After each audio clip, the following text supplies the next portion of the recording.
Good evening, everyone. Mike Palmer from Know Your Rights Group and Success Coaching International with another very exciting live video update tonight. As you can see, I have none other than Darren Dixon from Constitution Watch with us here this evening. How are you, mate?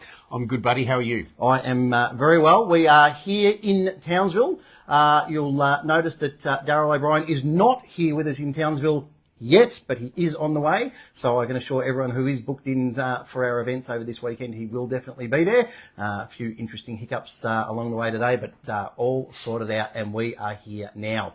So just a couple of things. Obviously, being here live in Townsville, we don't have access to printers and all the rest of it to be able to give you the usual rundown of notes and articles and things like that. But I did want to just give everyone a very quick update, obviously, on the situation with the US. I mean, we covered all of the wonderful stories and all of the lovely memes about that good old sloped roof and the Trump sniper. And now finally there's been some common sense, and Kimberly Cheadle, the director of the Secret Services, has finally decided, yes, it probably would be best to step down because no one's actually buying that story anymore.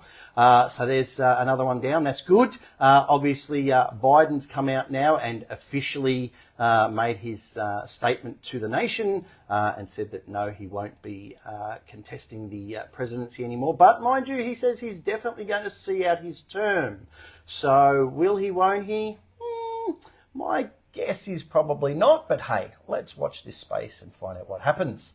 Now, of course, the interesting one is Kamala Harris. So she's been getting a lot of traction, seems to be getting a lot of interest, a lot of votes since all of this has transpired. Now, Trump calls it the Harris honeymoon. So he doesn't think it's going to last very long, 15 minutes of fame. I guess we'll wait and see. There's still those rumours of Hillary stepping in, though. So again, hey, it's the US. Anything can happen. Okay, so again, we've just got to watch this space and see how it all plays out.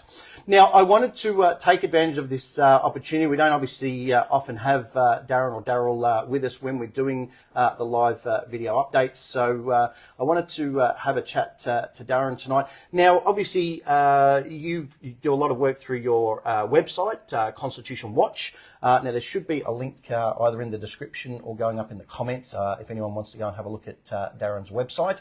And obviously you put up heaps of info, you do lots of research, you know, the FOI King, and you put all those things up there. But also you obviously do your own coaching calls and help people out as well.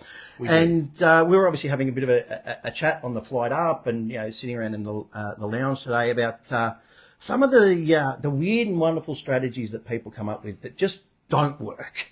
And I mean, I've been telling people on these, videos and in our radio shows and our live events for many years now, the Know Your Rights group is as much about teaching people what doesn't work so that they don't follow that path and fall into that trap, as we do, of course, about teaching people what does work. So what are some of the, the strategies or arguments that, you've come across that people are trying to use here in Australia that just don't really work? Yeah, there's certain things and processes that people are using in courts at the moment, like putting a silver dollar on the bar table to point out that you're not a pauper and to get some sort of standing. These things just simply don't work. Wow, they're myths. Okay, so there's other things people have, and I'm not saying that UCC paperwork doesn't work. It works for certain things, but things like to pay your rates using UCC paperwork, it simply is not applicable in that application. So what our concern is that people are putting their energy into these things where they could be putting their energy into a real remedy. Absolutely. So you've really got to discern the information out there. There's a lot of groups out there that are good, but there's a lot of equally bad ones. So just do your due diligence and make sure you ask for some evidence. Show me a court order where this process worked. Show me a recording. Show me something, okay? Because you'll find there's a lot of claims, snake oil salesmen who are making claims that, we're in the courts today and we're doing this and we're doing that and we're gonna invalidate local government, and then you never hear what the outcome of that case was. Only the claims of going into court. So beware of these snake oil salesmen, because there's a few about. Indeed, yeah. And again, it's such an important point that you raise about, looking through the evidence. I mean, on the 10 years worth of radio shows, we've spoken to people about cases. We've interviewed people who've been running the actual cases. So their stuff, actually works. Obviously, on these videos, as most of you know who've been long-time viewers, I read out actual testimonials from, our members, Aussie Speeding Fines members, Bank Secrets Revealed members. So the actual strategies work. And, you just want to make sure that you get that proof that their strategies are actually going to work. So much of the stuff comes from the US or Canada, and it's whilst there are a lot of similarities between the systems, some of the actual technical arguments and processes and strategies are different to what actually works here in Australia. Exactly.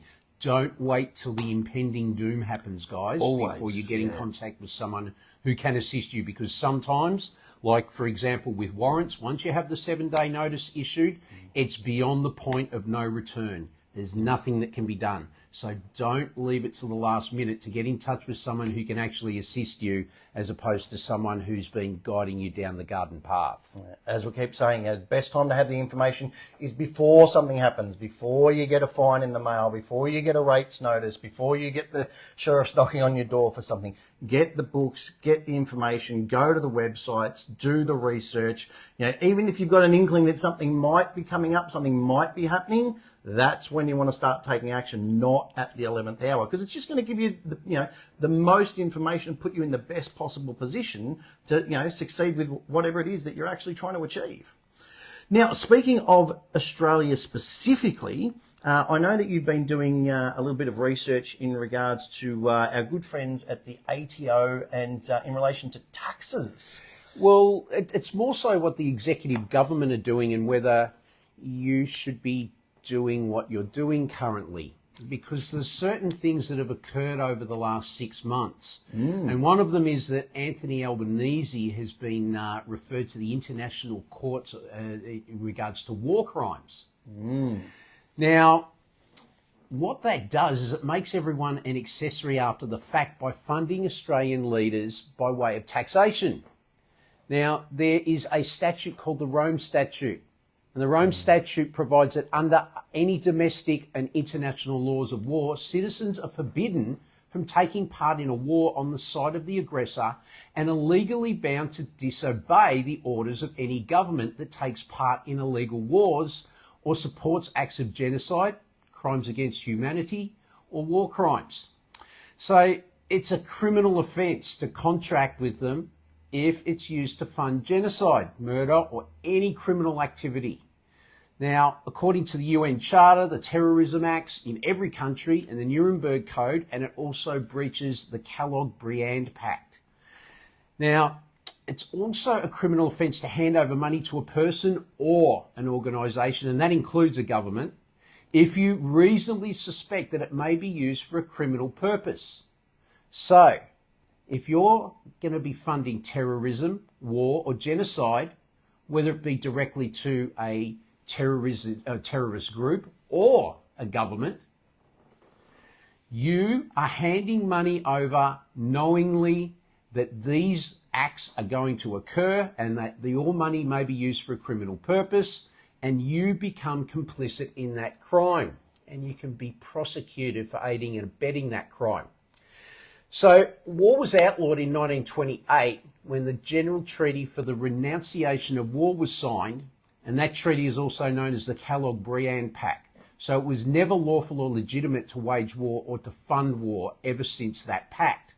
The only occasion in international law when the use of armed forces is lawful is when a state is under attack by armed forces who are coming across their borders. So you have the right to protect your own borders, not go and cause war in someone else's borders. So anyone who takes part in a war of aggression on the side of the aggressor, including those who provide the means, money or materials for the commission of that crime, commits the world's worst crime and is liable for prosecution for complicity in murder, war crimes, crimes against humanity, or genocide. War is never lawful, and it was outlawed in 1928 with that treaty. Now they're still having wars. They're all still around having the world. wars, and countries agreed to outlaw war. Wow. It became the legal basis for the Nuremberg Code as well. War between nations was renounced by the signatories of the Kellogg-Briand Treaty, and this means that it has become throughout the entire world an illegal act. So think about that for a moment. Every country got together and signed, or the major countries signed. I believe there was 162 countries that signed. Australian funding and support for the war in Israel violates the Kellogg-Briand Pact and the UN Charter, but by killing civilians, the leaders and the taxpayers of every state involved in these wars are committing murder. Now think about that. Your tax dollar is assisting the killing of innocent children. It happened in Iraq as well. There are over 500,000 children killed.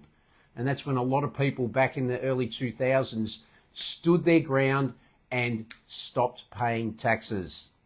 Now, under the common law doctrine of joint enterprise, Article 25 of the Rome Statute of the International Court, or a country's terrorism legislation, every citizen of a NATO state who has paid tax since 2001 is technically an accessory to the crimes committed by their governments and is criminally liable.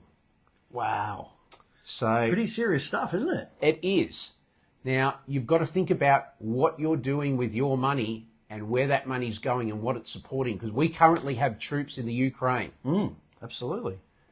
People, wake up and start asking questions. Where is your money going, and how is that a lawful use of that money?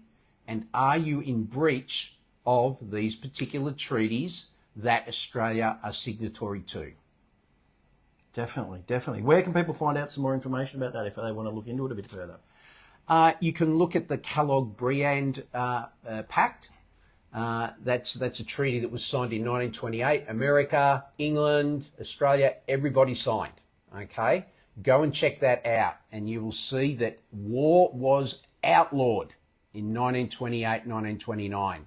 So go and check that out. We're going to have some posts up on Constitution Watch later on tonight, so all the information will be there. Excellent. Brilliant stuff, mate. So there you have it, people. There's something to give some serious thought to. A, do you want to be actually, funding war crimes? And B, if you now know that that's where your taxpayer dollars go to, do you want to continue being a taxpayer? These are questions you might want to ask. That's it. Once you know, you're complicit. That's it. You can always argue, I wasn't aware, I didn't know, but now that you know, there's no defence. There's no defence. So, so be sure to look into that. Again, you should find a link in the comments or in the description there to constitutionwatch.com.au. That's Darren's site where you can find out more about that information, plus all of the other wonderful research that he does. He's available for one-on-one coaching sessions as well. Of course, those of you who are in or around Townsville, I urge you, there's still 24 hours or just under 24 hours until our live events kick off tomorrow night at the Townsville RSL. So please jump onto our seminar page, and again, there should be a link going up in the description or in the comments there to our seminar page. You should find there our two remaining events, the Townsville events, which of course are this weekend, and we're also over in Perth in the middle of September.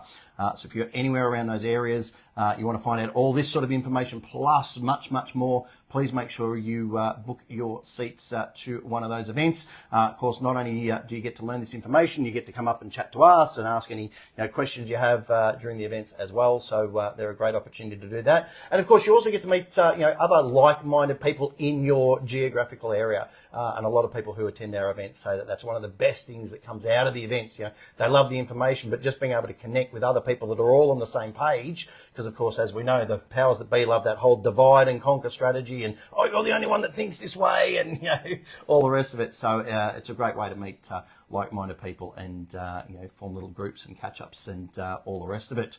So that's pretty much all we we have for tonight. Now, I know people get upset when I don't go through the memes, so I have managed to bring some memes up with us from Melbourne. Now, of course, the first few do still relate to what's been going on in the US. I like this one. This one's been doing the rounds a little bit there, as it says, King Charles has cancelled his next trip to America because he thought he might be an easy target, and with those ears, he could be right.